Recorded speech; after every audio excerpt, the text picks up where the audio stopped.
Fala pessoal, tudo bem com vocês? A CBF afasta Luiz Flávio de Oliveira e o VAR de Flamengo e Atlético Paranaense. Os áudios foram divulgados. Vamos falar dos lances polêmicos da partida?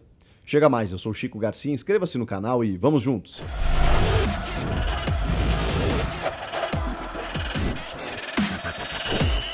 Foi uma calamidade a arbitragem do Luiz Flávio de Oliveira e do Wagner Hillway, árbitro de vídeo, nessa partida da Copa do Brasil entre Flamengo e Atlético Paranaense, 0-0 no Maracanã. Uma calamidade.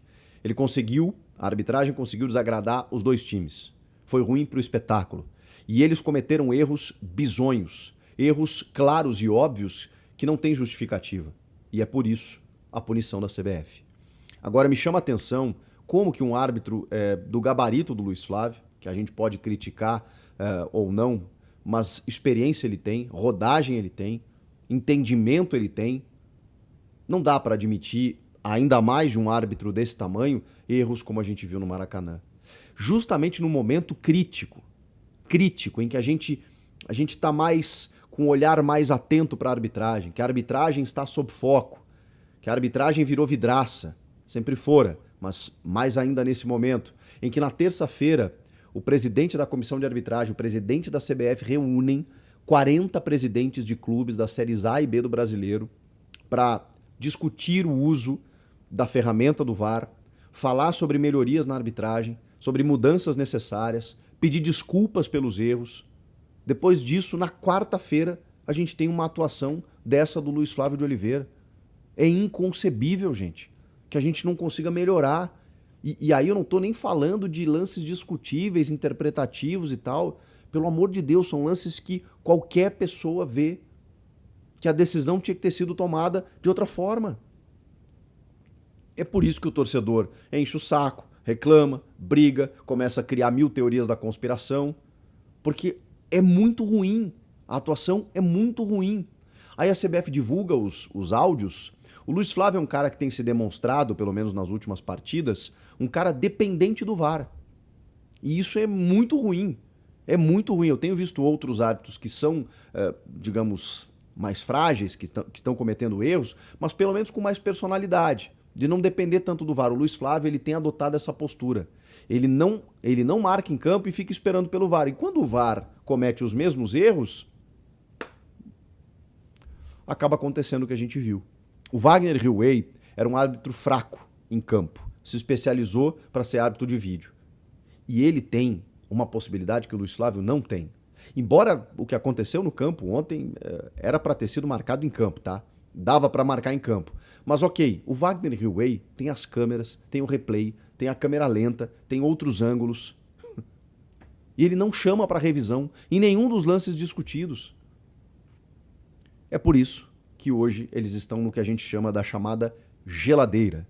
Ou no que agora se denomina um programa de análise e desempenho da arbitragem, o chamado PADA, que tem a ideia de reciclar os árbitros que são afastados. Tá bom, acho bacana, porque a medida tem que ser educativa mesmo. Não adianta só punir o cara, porque o cara vai parar de apitar jogo, não vai receber a sua verba, não vai receber o seu cachê, não vai aprender nada com isso. Daqui 3 rodadas, 4 rodadas ele volta, comete os mesmos erros. Eu acho que as medidas elas não bastam ser punitivas, precisam ser educativas também. Aqui, ó, você errou por quê?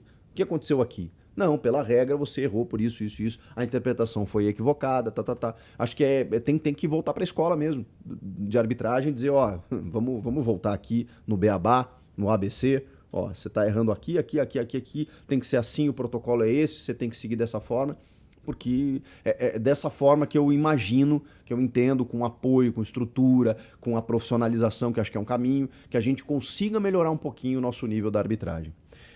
Bom, falando dos lances, antes daquele lance do Gabigol chutar o Fernandinho por trás, e que isso pra mim é injustificável, a não expulsão do Gabigol, tem o lance do Fernandinho, que ele joga o braço no pescoço do Gabigol. Começa ali o quiprocó, em que o árbitro nem falta dá, mas ali o Fernandinho tinha que ter tomado um amarelo.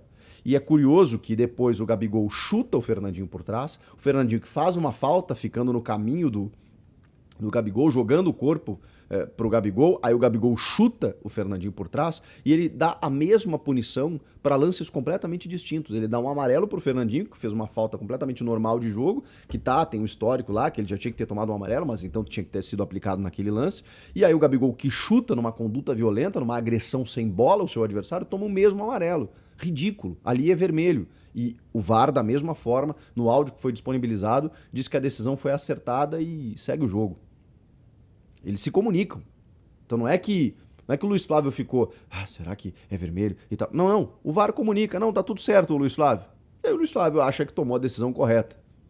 Só que, repito, ali o VAR errou, mas o árbitro em campo, na frente dele, um chute, uma bicuda do Gabigol na perna do Fernandinho por trás, pelo amor de Deus, é vermelho na hora. Aí tem vou primeiro no lance do Arrascaeta para falar de outra não expulsão também, né? O Filipão enlouqueceu na coletiva, né? Com razão. Porque o Arrascaeta não tem histórico, é um craque, tá tudo certo. Mas, gente, desculpa. A pegada que ele dá com a trava da chuteira no tornozelo por trás do Eric, ele poderia lesionar seriamente um companheiro de profissão. E, inexplicavelmente, o Luiz Flávio dá vantagem no lance. Vantagem. E depois dá o amarelo. E ele ainda diz pro árbitro de vídeo assim, fica tranquilo para revisar que o jogador tá sendo atendido. Mas claro, quase quebrou a perna do rapaz. E aí o Wagner Hillway tá lá revisando. Ele até demora um pouquinho mais. Não, pera aí, deixa eu ver. Aí, sabe o que ele diz? Ele diz que foi uma intensidade média-alta. Intensidade média-alta e o amarelo tá de bom tamanho. Boa decisão, Luiz Flávio. Essas foram as palavras do Wagner Hillway. Que ele realmente joga o corpo em cima do adversário, numa intensidade média alta, mas com a perna um pouco mais alta, né? Porque, sei lá, ele entendeu que a perna estava um pouco acima do tornozelo, como se isso fizesse diferença. E boa decisão. Ou seja, o VAR referendou um erro dentro de campo. E aí não sou eu que estou dizendo só, né? A CBF admitiu, fez uma confissão de culpa ao afastar os dois profissionais. E aí tem o pênalti cometido do Fernandinho no Léo Pereira. Tem imagens que elas são discutíveis, que a gente pode debater. Agora tem imagens que elas agridem os nossos olhos. Como você não marca um pênalti num jogador que está com a camisa quase sendo arrancada no pescoço? O argumento do VAR é que o Léo Pereira se joga depois e que não tem impacto. Mas no momento do lance, ele analisa tudo isso e não analisa que o Fernandinho está segurando a camisa do Léo Pereira e quase arrancando ela, no momento em que a bola está sendo alçada para a grande área. Se o jogador se joga depois, se ele tenta valorizar, isso é um outro ponto, é um outro detalhe. E nem cabe ao árbitro, a menos se há uma simulação ostensiva durante todo o jogo, durante todo o lance.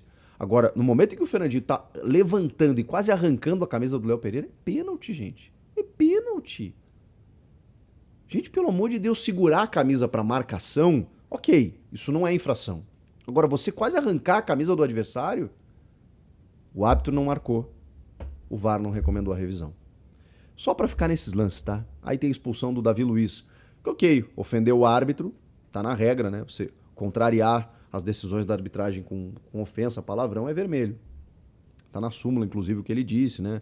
Suco de caju, aquela coisa toda. Foi expulso, tá bom. Agora, essas outras 3 jogadas especificamente, que coisa horrorosa que tá a nossa arbitragem. Eu espero realmente que a gente melhore. Comenta aqui o que vocês acharam disso tudo, inscreva-se no canal, eu volto na próxima. Tchau!